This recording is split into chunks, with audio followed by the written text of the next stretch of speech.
It's finally here. Firmware version 3.0 for the Sony a7R III and the a7 III that has every Sony shooter aiming their cameras at their pets.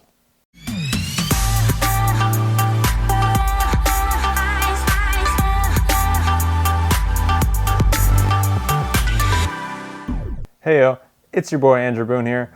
If you guys haven't already, make sure you guys head to the Sony website so you can download and install this brand new free firmware version 3.0 for the Sony a7R III and a7 III.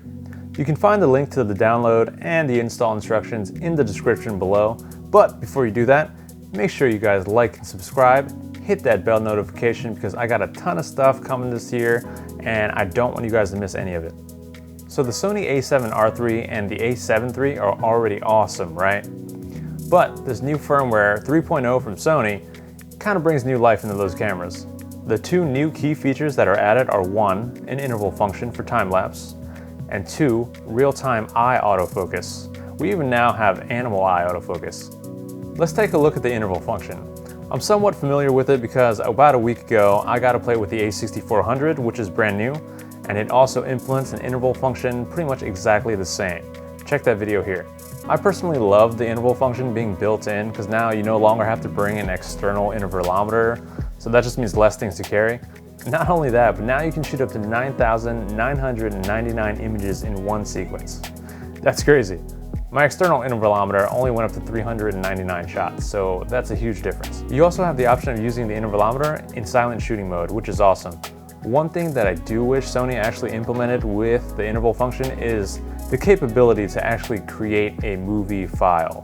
For you to create a time-lapse with the interval function, you're going to have to process these on your computer and then export it as a video file. This is not a big issue for me. I like shooting raw and I like processing the photos to create the best time-lapse possible. It would be convenient for those times that you don't really want to process the photos, that you can just send a quick video file to your phone and just post it to social media. Overall, I think it's a great addition and it works flawlessly. Next, it's the real-time tracking for eye autofocus, which is very similar to the a6400. In my testing, it is just so good, and hands down, my favorite part of this firmware update. Once it locks onto an eye, it just does not let go. And then if there's no eye, then it'll go to face tracking. If there's no face, then it'll go to general subject tracking. It just works very well, and honestly, the algorithm used is just very intelligent. Sometimes when you have objects blocking the eye, it will throw it off, but honestly, it handles very well, and it does a great job at finding the eye again. So the new IAF tracking works very well on human faces, but what about animal faces?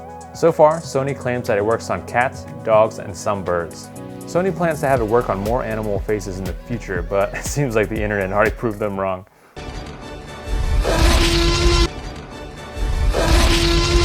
To engage animal eye autofocus, you have to actually switch a setting from human face to animal face.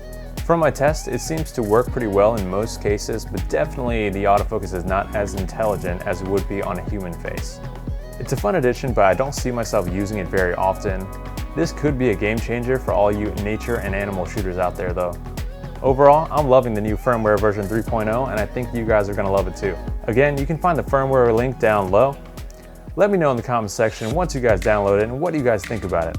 Make sure you guys get out there, shoot some time lapses, shoot some faces, and shoot some pets. All with your camera, of course. We're all done here, so I'm gonna see you guys in the next video.